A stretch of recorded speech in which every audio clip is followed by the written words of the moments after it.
Hello, I'm Jamie Quizhost, and these are the words of Max Core. It's Wednesday, so that means just one thing. It's the All Things Darts Weekly Roundup. Truth be told, the new week means far more than just one thing.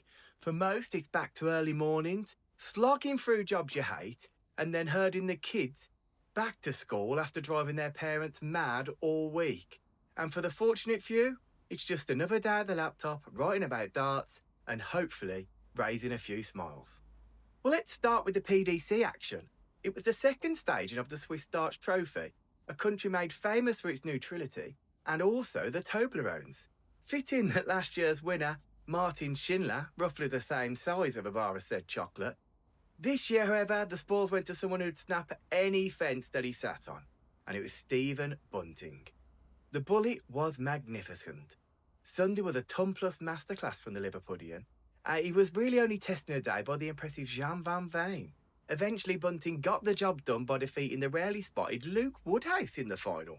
Woody, normally absent from the Euro Tour last sessions, had an excellent run, finishing runner-up and taking home a decent check, and an even larger wedge of Edam cheese, after claiming the tournament's highest average with a colossal 110-plus average against Chizzy.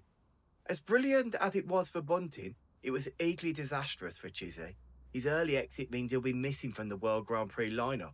A rare sight. He didn't even play badly, he just ran into a red-hot Woody, which sounds just as painful, in more ways than one. And you just know that Harrods Darts had already printed Dave shirts for the tournament. What a pity. Over in South Korea, yes, down unlikely hotbed for darts, the WDF World Cup took place this week, started with the pairs and individuals before wrapping up with the team events. Wales took the men's crown, edging Japan's impressive quartet, while Ireland's women demolished Australia to retain their title from Denmark 2 years ago. In total, 47 nations competed, and the medals were spread across 22 of them. Proof once again that darts has a global reach. Too many winners to list in full, but here we go. There was a nod to the 4 individual champions. You had Italy's Franco Giuliani, who won the men's, and the Philippines' lovely Mayor Beta, who won the women's, Canada's Peyton Hammond, who won the boys, and Turkey's Elisagol Garagos, who won the girls. For clarity, men's and boys' events are now officially called Open. The WDF rebranded them for inclusivity reasons. Basically, it's for males and those born that way, who choose to, rather than people who choose to stick on a dress and makeup and no longer being allowed to compete in the ladies' tournaments. By calling them opens, it doesn't open up lawsuits, but at least the WDF have addressed the issue. The PDC continues to twiddle their thumbs, waiting for the DRA to get their arse into gear. Elsewhere, 2 more players booked their places at the Ali Pali. David Munya became the first Kenyan to qualify for the World Championship, and the first from the continent, not from South Africa. Famous for their running, the Kenyans now have a darts trailblazer.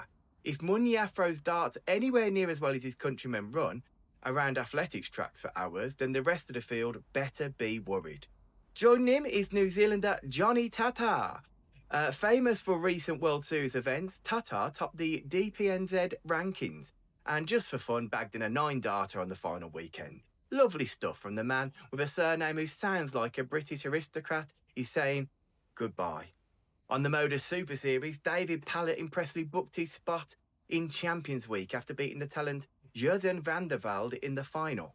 A former UK Open semi-finalist back in 2018, Pallett has been showing flashes of that form again, having also claimed a Romanian Classic recently. Yep, that old chestnut. Action-wise, that's about it for this week. With the Ryder Cup dominating headlines, darts fans inevitably float the idea of the PDC version. It sounds great in theory, but I doubt it would happen. The debate gets its annual airing and the PDC ignores it, and we do it all again next September. Personally, I'd love to see a fresh few concepts. Maybe play the national anthem before World Cup matches and give countries away kits so it doesn't look like it's 4 blokes in identical red shirts on stage. It's utterly confusing. Or how about the Royal Rumble style event? No, not Jesse surprise clotheslining Jermaine Wattimena through the crowd, although that would be quite fun. But a surprise element. Picture Humphries on stage, then suddenly Mr. Brightside booms through the arena. Aspinall walks out. Unfortunately, I feel the names at the back could be easily leaked by eager journalists and looking to spoil the fun. And it will happen, trust me. More pairs events could spice things up too. Pair players at random, then reshuffle after each round and you get new duos. The final, the winning pair face off against each other. 2 champions, loads of drama. There are plenty of ways to freshen things up beyond the 3 months of the same Premier League matches every single Thursday. Am I being cynical? Maybe, but you tell me I'm wrong. And in the meantime, I'll see you next week. Bye.